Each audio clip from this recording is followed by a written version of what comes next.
Hello guys! It's me again, Fatima Adnan. So ngayon guys, dito sa Pakistan guys, ang init. Pero kung malamig, malamig din. Ang nakagandahan lang dito kasi yung mga pagkain niya masarap at saka yung at saka yung buti na lang yung amo ko hindi katulad ng ibang amo na madakot. Kung anong kinakain nila, ganun din ang kinakain namin. At iwan ko dito sa kasama ko, iwan ko. Hindi ko maintindihan ng utak. Parang abno na iwan kahit pagsabihan mo, hindi talaga. Wala talaga guys. Ganun talaga siguro. Iwan ko kung anong nangyari sa kanya.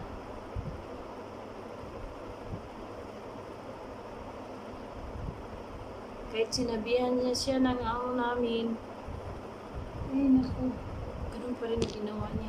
Iwan ko ba dito? Papa.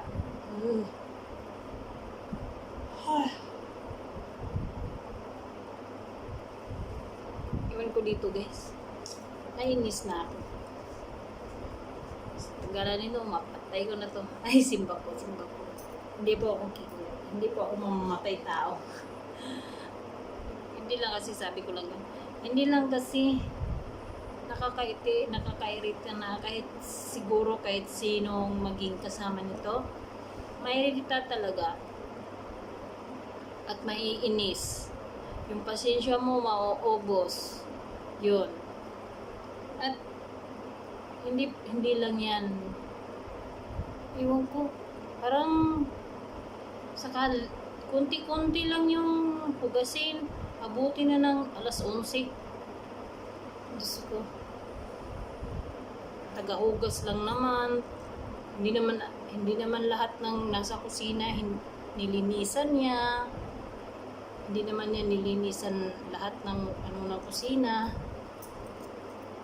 At hindi din naka-arrange yung mga, alam mo yung mga pagkain, iwan ko dito sa batang to. Marami naman kasing edad niya, marunong naman eh. Iwan ko lang dito. Siguro sa bahay nila ganon. Kaya kung anong nasa bahay nila, ganon din, baka sa bagay, yung mga medyo yung nila, yung medyo mahirap. Ganyan yung nila kahit doon sa village ng asawa ko guys. Yung mga yung mga dumi, talagang nasa kalsada lang, hindi kahit yung po kung hindi sila nababahuan. Mamaya sabi ko sa asawa ko, hindi talaga ako mabubuhay dito. Kasi, imbis kakain ka, hindi na lang kakakain kasi makikita mo yung sa gilid. Yung may nila, yung parang kanal. Tapos, nandun yung, oh my God, pasensya na kung anong yung sinasabi ko talagang. Kasi sa pag-build, kahit naman sa atin, yung mga nasa, sa mga, anong pangalan dun sa may mga, yung mga nagdikit-dikit ng bahay, yung mga squatter, marunong naman maglinis marunong din naman maglinis. May din, may mga TV, pero dito, yung baka, yung kambing, nasa loob ng bahay. Okay lang yun kung nasa loob ng bahay. Kung nililinisan. Tapos, nung nilinis yung mga tae na tinanggal mo, winalis mo, itapon mo dun sa kasi may sila may parang yung bukirin na nasa gilid lang din. So, pwede yun itapon doon kasi yung tae ng baka, naman yun? Parang abono na rin yun. Parang fertilizer na rin yun. So, tataba yung mga ano nila, yung parang yung flour na ano, wheat flour tawag nila dito. Ayun, yung gagawin nilang mga roti, chapati, siguro pareho lang yun, hindi ko alam. At saka yung ano, yung mga ganyan na mga pagkain dito sa Pakistan, yun. Ay nako, pero kung at isa pa, hindi rin ewan ko lang. Kasi pag nung nandun ako, nakatira ako doon, talagang ano, ay, hindi.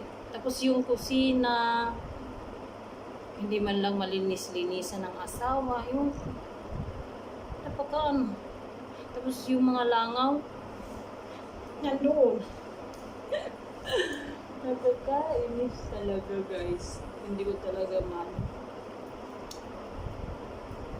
Kaya yun, nainis talaga ako sa kasama ko. Ako, naglilinis ako ng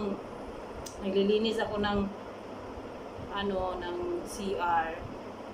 Tapos, inopen ko yung dito kasi ang init-init pag hindi walang hangin. Kasi nandito kami sa tuktok. So, ang init, nasa iyo lahat kasi nasa ibabaw ka. Hindi bali yung nasa ilalim kasi malamig. Yung kasama ko ba naman, pumunta lang dito. Ay naku, meron namang banyo doon sa kabila. Inis talaga ako dito sa kasama ko. Sarap.